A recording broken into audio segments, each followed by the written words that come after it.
Hey guys, what's up? So, welcome to part 2 of the 30th anniversary Gundam Wing build.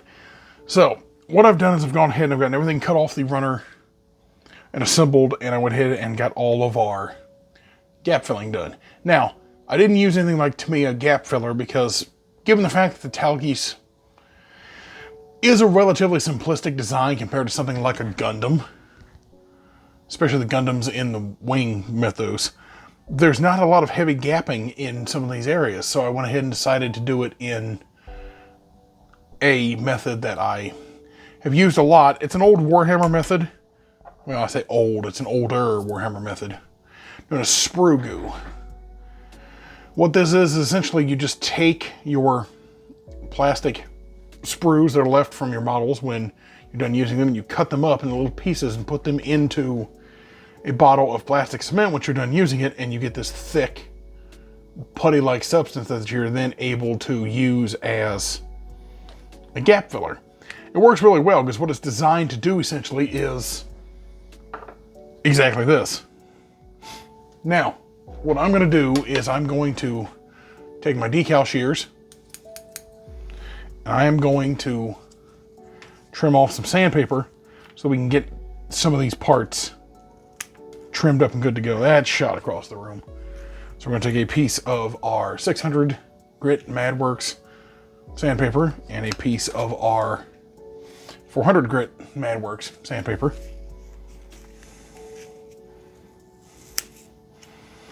And we're going to go ahead and we're going to start with the 6. No, we'll start with the 4 actually. It's probably a bit more abrasive to get the job done. We'll also drop parts that. And what we're going to do is we're essentially just going to sand everything smooth. I'm going to paint everything like this and prime it like this as well. This way it gets everything pretty much done. This does a good job of sealing the gap without leaving a noticeable seam. Because here's the thing, a lot of the times when you use certain seam line gap fillers, what happens is you wind up making the problem worse than you do better. You want to make the issue a lot more noticeable and more prominent compared to something like just doing it this way, where you're just sanding off a dried plastic cement. Plus, this stuff can also clean up better. You can really put a lot of force behind this stuff.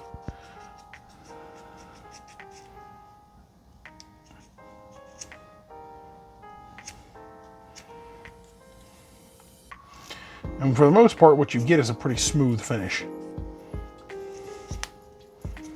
And again, it doesn't really melt the plastic like it would traditionally as plastic cement. Instead, what it does is just it offers a filled in area,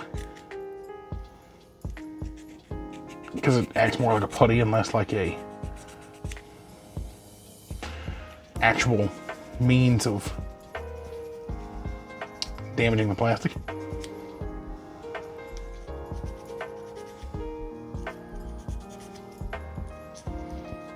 And of course,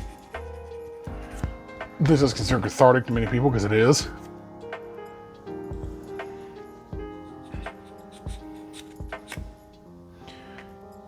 And, you know, of course, we'll be using a primer that's made for this type of stuff, too. I'm going to switch to a bigger piece so I can get in there a little better.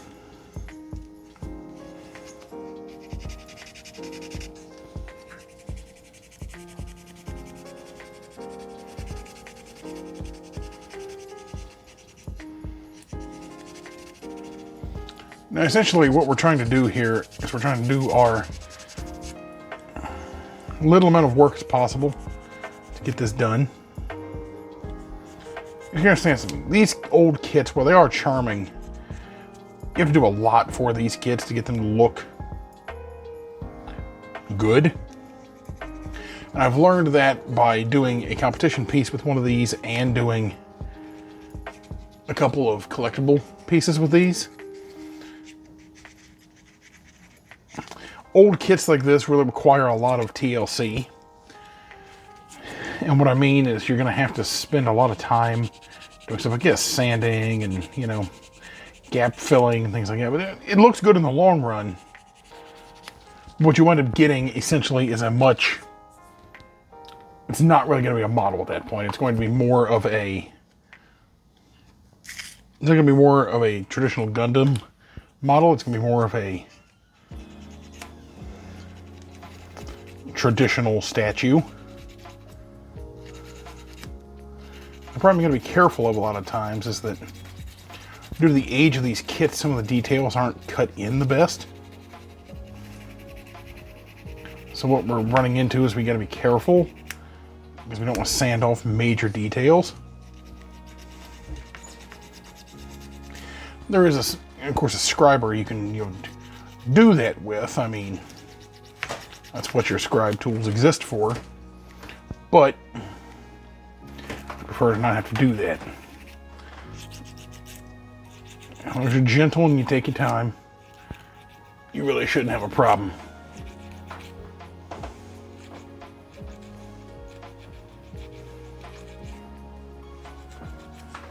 Also good for newcomers to know how to do this type of, old model work. Essentially what this is more traditional Western modeling. There's a lot of Japanese model kits are more traditional plomo, where there is no articulation, but they are still super detailed generally. And generally are snap fit.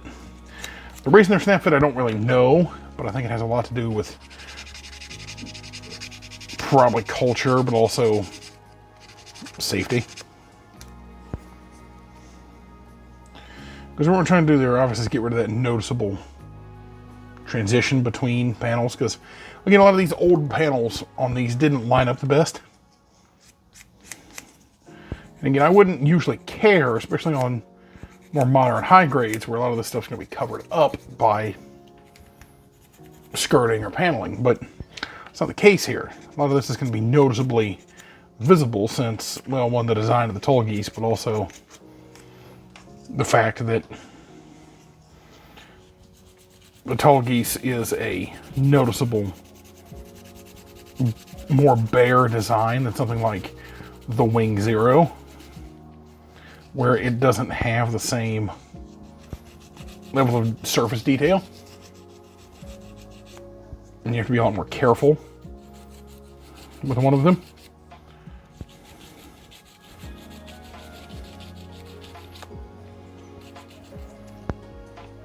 This is where emery boards or nail files truly come in handy. It's what I use them for mostly in this hobby, is this type of material.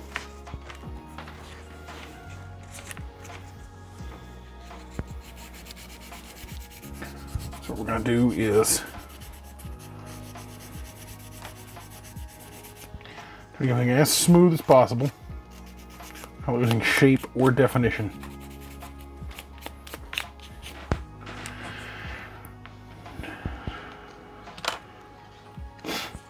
Like here, we have a little bit of a noticeable ridge there on the top of the foot. We don't want that noticeable ridge. We want it to be completely smooth, since the model is meant to be completely smooth on top of the feet. So we're going to just sand down as much as possible. A metal file would do this just fine too. I'm not using a metal file because I think they're too abrasive for something like this. So I'm not going to do that. Now in today's video, what we're going to cover mostly is the process of getting this sanded and primed. Maybe get the base color laid out, so that way we don't have to sit here and make a 12-hour long video. I don't plan on this project taking 12 hours, but still, I don't want you guys to be here longer than you have to be, and vice versa. And also the fact that I'm doing a lot of this so that I can help newcomers to the hobby really learn the joys of older model kits and what the reasoning behind doing a lot of them is. For me, mostly it's I grew up with Gundam Wing. It was my first exposure to the mecha genre in general, but specifically Gundam. I remember catching a couple of reruns of it one night on Toonami when I was like 12. And I wound up just absolutely falling in love with it, to the point where that next year for Christmas, I asked my parents for a Wing Zero model kit. And what they got me was the old high-grade Wing Zero from like 2000, the Endless Waltz version. And it's one of the models I hold very dear to me. It's no matter how old or how crappy the model is viewed in the light of certain other hobbyists, it always holds a special place to me as my first, and the thing that really showed my parents supported me in my hobby, and they still do, and it's wonderful. That's really the thing that Gundam Wing truly does, is it invokes a sort of nostalgia to me that a lot of anime don't do for me, and a lot of model kits don't do for me. That's why when I found this job lot, I eagerly jumped on it, because I very deeply wanted to relive the joy of that first model kit, and I've got it. And I figured if I could share that joy with you, my internet friends, I would do so. Mostly because, well, the term Gunpla is freedom. Gunpla also is a method of reliving simpler times, or reliving the past. And sometimes people need that. It acts as therapy for some people. I have many of you that are friends of mine where Gunpla is therapy. Modeling is therapy. And I fully agree. It adds more of a cathartic nature to things. It makes, you're having a bad week, your week seems a little better when you're sitting here at your hobby table just doing something like this. Building an old model kit that you would have built when you were a kid, because that's all your hobby store would have had. And that's one thing that I also relive when I look at these old Wing models, is going into my first hobby town when I was like 11 or 12, looking around at model kits, but then really clicking with Gundam when I watched Gundam Wing. I was probably entirely too young to be watching Gundam Wing, but we won't blame Toonami for that. We'll blame having cable television for that.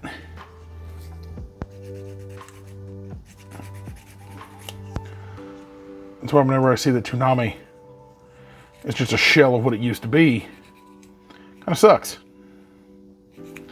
Because, you know, Toonami is what got so many of us into anime. And seeing that now it's Gundam Wing's 30th anniversary really does make me feel like Toonami would really benefit from re-airing all of Gundam Wing again. I know I would get cable just to watch Gundam Wing again. You know, get it for like that month and a half, 2 months it takes to show the whole series, and I would watch it again. Only be the third time I've watched the series, but... And again, this is really the importance of Plomo, is this type of what it's for. nostalgia for the most part. This is one of the reasons why I'm happy to be doing these on screen with you guys. I'm wanting to build kits that I would have loved to have built when I was younger, but didn't have the expertise or know-how to do when I was younger. Because, you know, I learned that at a young age, especially with the Wing Zero, it's a very, well, it's a high grade of the time. So it's very outdated. Even for the time that I received it, it was very outdated. Because it's a, you know, high grade that came out in like 2002, 2003 maybe, whenever Endless Waltz came out. So I think that was like 2000, maybe 2000, which, you know, it wouldn't surprise me. This Wing came out in 95, so might have been 2000 when that was released. Essentially what the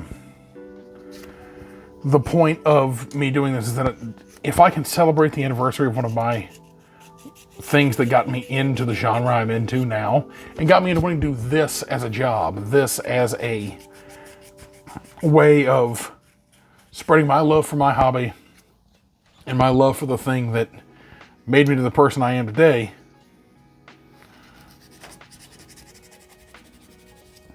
then that's a perfect excuse to do this. You know, there's an old motto you live by of, if you love what you do, you never work a day in your life. And that's the thing with this. I love doing this type of stuff with you guys. I love doing videos like this, where we can sit back, we can relax, we can build an old model kit together, and this is the outcome. We can chill, we can build, we can prep, get everything good to go. Now, let me show you guys a little tool, a pretty nifty little tool actually, that I found out about a couple years ago. This is by Gun Primer. It's for when you've sanded your models. You can just dust the dust off of them. It's super nice. I like doing this.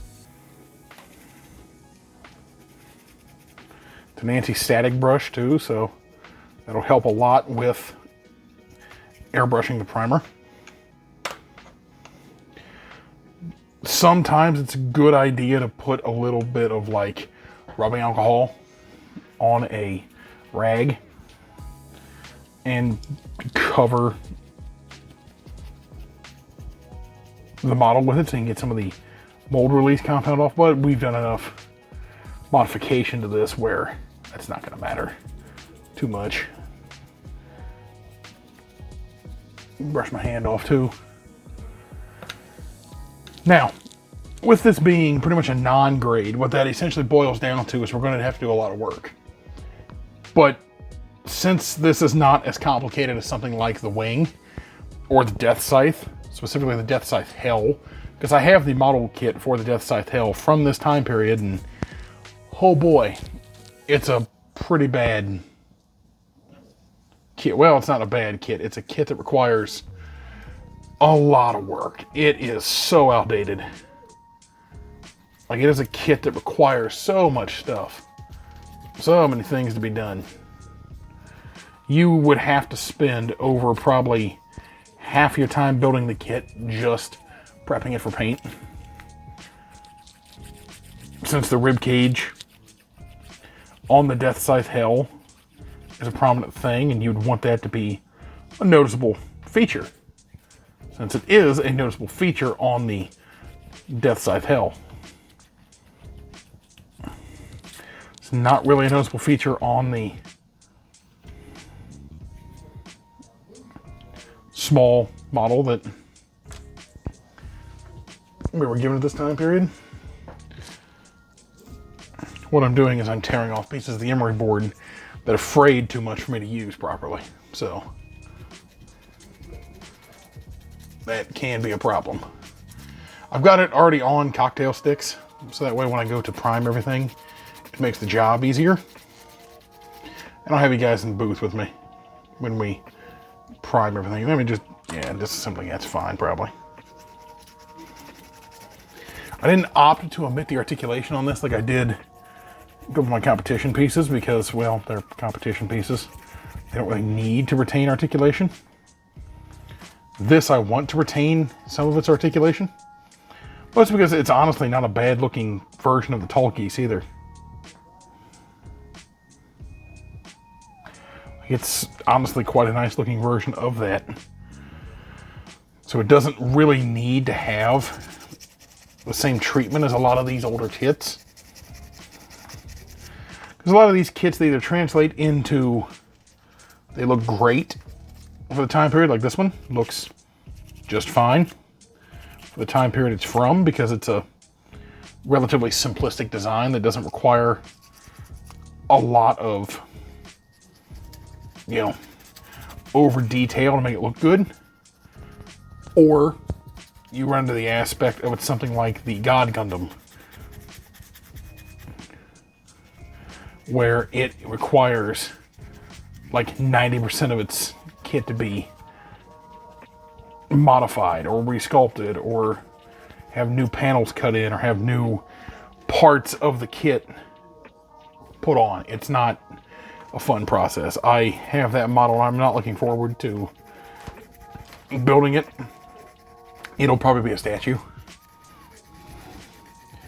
This one will probably be a little longer than yesterday's video, just because I'm trying to do a little more in this video. Cover some more ground. Cover some more ground here. Get some more things done. Also trying not to damage kit too much. And of course,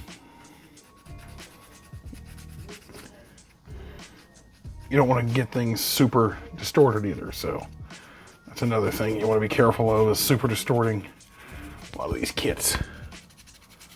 A lot of the details that are there.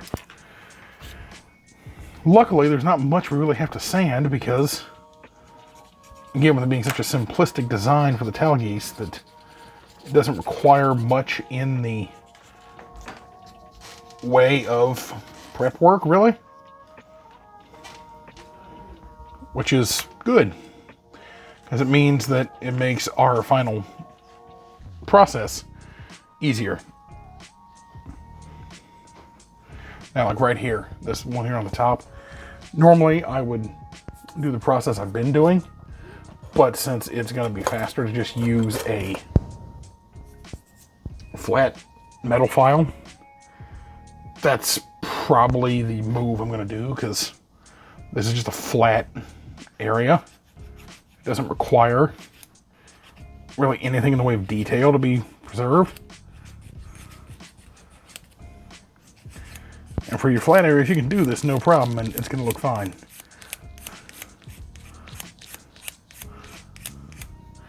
And of course, I still plan on finishing it with finishing papers, obviously, because you want it to be smooth. You don't want to gap filled and then have a rough area over what you've just gap filled.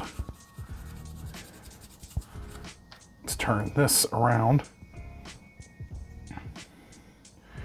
And we will get our brush again. We will brush off the... And this is just good practice in general if you're going to start practicing airbrushing too, is learning the benefits of an anti-static brush, or in this case a debris and anti-static brush, so this way you can get a lot of your sanded dust off of your model.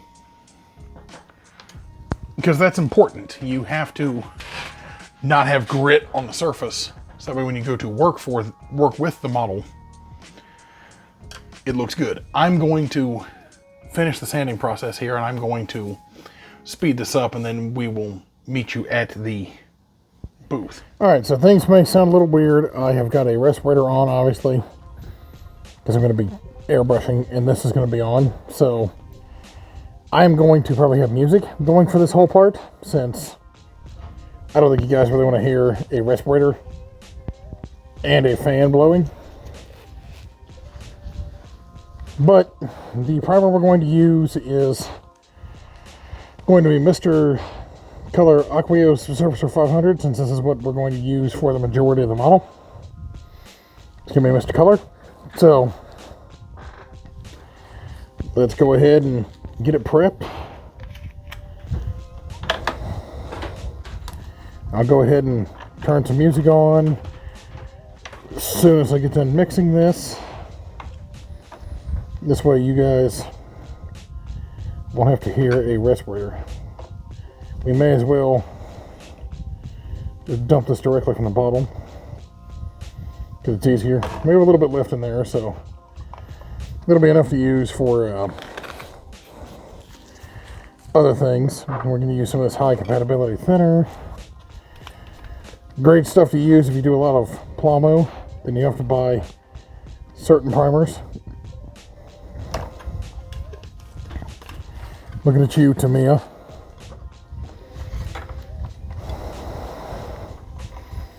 Give it a quick stir. Okay. Good to go. All right, and I will cue music here.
All right, so everything is primed. What we're going to do is we're going to let this primer dry.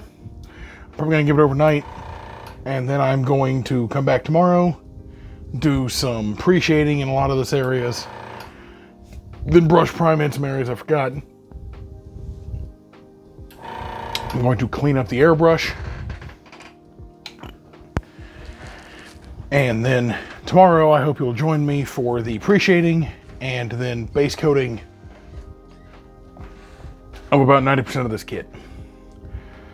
We'll of course be sticking to Mr. Color for the most part. This really is where the tedium of these old kits comes in, is doing paint jobs like this, but with it being metallic, it should be nice and easy. Hopefully you guys will join me for the next part of the video. I look forward to seeing you guys tomorrow. Thank you. I'll see you in the next one.